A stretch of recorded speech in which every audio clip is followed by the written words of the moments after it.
अस्सलाम वालेकुम स्टूडेंट्स। आज जो टॉपिक हम डिस्कस कर रहे हैं वो है आपके पास करंट डिवाइडर रूल। पहली चीज़ हमेशा याद रखनी है कि करंट हमेशा पैरेलल में डिवाइड होता है। सीरीज सर्किट हमने प्रीवियस लेक्चर में डिस्कस किया था टॉपिक में। अगर आपको नहीं आपने देखा तो आप उसको काइंडली देख लें। जब भी रजिस्टर सीरीज़ में होते हैं तो आपके पास करंट सेम रहता है। जब भी आपके पास करंट डिवाइड हो रहा है इट मीन्स के वो आपके पास पैरेलल रेजिस्टेंसेज है। तो करंट हमेशा पैरेलल रेजिस्टेंसेज में डिवाइड होता है। तो जब भी आपके पास पैरेलल सर्किट होगा तो आप करंट डिवाइडर रूल अप्लाई कर सकते हैं। Current divider is applicable only for parallel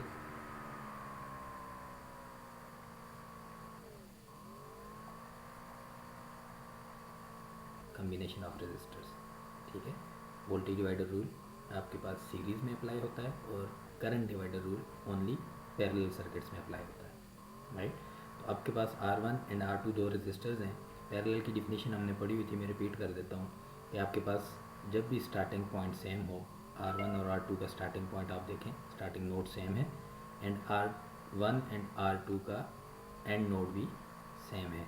so it means R1 and R2 parallel में है। तो अगर आप इस पूरी नोड को देखें तो एक्चुअली ये तीनों एलिमेंट्स पैरेलल में है। IS जो आपका करंट सोर्स, उसका स्टार्टिंग पॉइंट, नोड R1 उसका स्टार्टिंग नोड एंड R2 उसका स्टार्टिंग नोड, इन तीनों का स्टार्टिंग नोड भी सेम है। और इन तीनों का आप एंड नोड चेक करें तो एंड नोड भी इनका सेम है। तो जब भी आपके पास दो या दो से ज़्यादा एलिमेंट ऐसे हो जिनका स्टार्टिंग नोड या स्टार्टिंग पॉइंट एंड नोड या एंड पॉइंट सेम हो तो आपके पास वो पैरेलल में कहलाते हैं। Node is actually a point where two or more than two elements combine, जहाँ पर दो या दो से ज़्यादा एलिमेंट आकर कंबाइन होते हैं, या जंक्शन आप उसको कह सकते हैं, उसको आप नोड कहते हैं। नाउ जो आपके पास करंट डिवाइडर रूल है, इसका जनरल फार्मूला जो है वो आप सबसे पहले नोट डाउन कर लें। जनरल जो इसका क्राइटेरिया है करंट फाइंड आउट करने का किसी भी रजिस्टर का, उसको हम IL कहते हैं। IL आपके पास क्या है? आपके पास लोड का करंट है। लोड वो रजिस्टर होगा जिसकी आप सिंपली करंट फाइंड आउट करना चाहते हैं।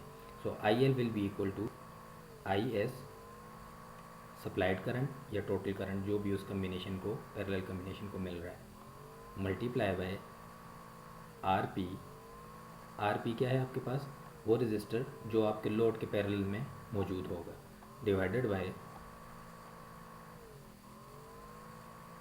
RL plus RP। RL वो रजिस्टर है जिसकी आप करंट फाइंड आउट करना चाहते हैं, RP वो रजिस्टर है जो उसके पैरेलल में मौजूद है। तो अगर हम इस सर्किट के जिक्र करें तो अगर आपके पास जो R1 रेजिस्टेंस है वो कितनी है? 1 किलो ओम है। R2 रेजिस्टेंस आपके पास 2 किलो ओम है। हम सपोज करते हैं कि आपके पास जो करंट IS है, टोटल करंट, वो 10 मिली एम्पेयर्स है जो सोर्स से सर्किट को मिल रही है। तो एक्चुअली 10 मिली एम्पेयर करंट यहाँ पर फ्लो कर रहा है, जो डिवाइड होगा R1 में भी, जिसको हम I1 कहते हैं या IR1 कहेंगे, और वही करंट डिवाइड होकर फ्लो करेगा R2 के अंदर भी, जिसको हम IR2 कहते हैं, राइट। जनरल फार्मूला आपके सामने लिखा हुआ है। सो फॉर एग्जांपल मैं IR1 फाइंड आउट करना चाहता हूँ, तो जो आपका लोड है वो कौन सा है? अब वो रजिस्टर R1 है, तो मैंने लोड को R1 से रिप्लेस कर दिया है। तो आपके पास अब क्या हो जाएगा फार्मूला? जो आपके पास टोटल करंट है IS multiply by RP। R1 के पैरेलल में जो रजिस्टर मौजूद है वो आपका RP कहलाता है। सबस्क्रिप्ट में P रिप्रेजेंट करता है पैरेलल रेजिस्टेंस को, जो भी उसके आपके लोड के पैरेलल में मौजूद है। लोड के पैरेलल में मौजूद अभी आपके पास क्या है? R2 डिवाइडेड बाय RL, जो आपका लोड रजिस्टर है जिसकी आप करंट फाइंड आउट करना चाहते हैं, विच is R1 plus RP which is R2 in this case. अब आप इसमें वैल्यू पुट कर लें। IS आपके पास कितना है? 10 milli ampere multiply by R2 which is 2 kilo ohm divided by R1 which is 1 kilo ohm plus R2 which is 2 kilo ohm. 2 kilo ohm R2 की value है, 1 किलो ओम R1 की value है, 10 milli ampere का आपके पास source था। आपने values put कर लिया। अब इसको सिंपली आप रिजॉल्व कर लें। अगर हम इसको रिजॉल्व करें तो 10 इंटू 2 आपके पास आ जाएगा 40 मिली एम्पेयर, के को कैंसिल कर लेगा, तो जो आपके पास यूनिट आ जाएगा वो एम्पेयर बच जाएगा, divided by 1K + 2K which is 3 kilo. आप इसको रिजॉल्व कर लें, 40 डिवाइडेड बाई 3, तो K आपके पास 10⁻³ होता है जो कि न्यूमरेटर में है। अगर आप इसको डिनोमिनेटर में, अगर आप इसको न्यूमरेटर में ले जाएंगे तो ये आपके पास आ जाएगा 40 डिवाइडेड बाई 3, K ऊपर जाके 10⁻³ एम्पेयर हो जाएगा। और अगर इसको मैं सॉल्व करके लिखूँ तो आपके पास 40/3 मिली एम्पेयर, ये आपके पास R1 का आंसर आएगा, राइट। सिमिलरली मैं IR2 फाइंड आउट करना चाहता हूँ। Again current divider rule apply करेंगे। अब आपके पास RL जो लोड रजिस्टर है वो क्या है, लोड, वो R2 को रिप्रेजेंट कर रहा है, ठीक है। तो हमारे पास अगेन फार्मूला मॉडिफाई हो जाएगा, IS multiply by RP। R2 load register है तो RP आपके पास क्या है, R1 एक्चुअली पैरेलल है R2 के, तो सो आपके पास RP जो है वो R1 रेजिस्टेंस है divided by RL which is R2 plus RP which is R1। Again आप वैल्यूज़ पुट कर दें, 10 milli ampere multiply by R1 which is 1 kilo ohm divided by R2 2 kilo ohm plus RL which is R1 1 kilo. आप इसको resolve कर लें तो ये आपके पास आ जाता है 10 ampere divided by 3 kilo ohms. Again K को आप न्यूमरेटर में ले जाएं तो 10 डिवाइडेड बाय 3, K ऊपर जाके 10⁻³ बन जाएगा amperes which is 10/3 milli ampere. आपके पास दोनों ब्रांचेस के करंट आ गए हैं। R1 भी आपने फाइंड आउट कर लिया है, IR1 एंड IR2 भी आपने फाइंड आउट कर लिया।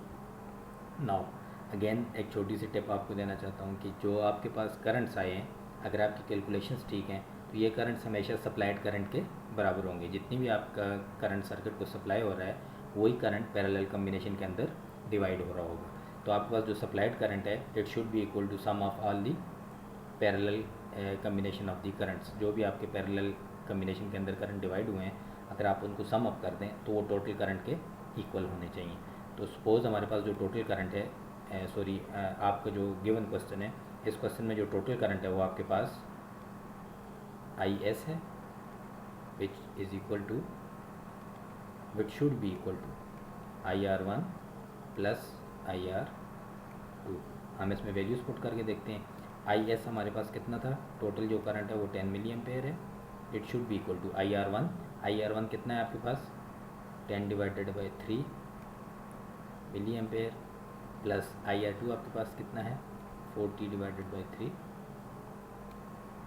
मिली ampere.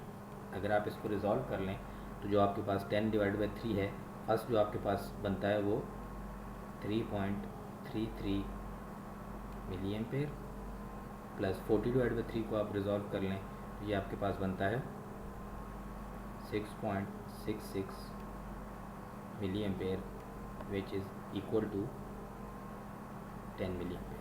So left hand side is equal to right hand side.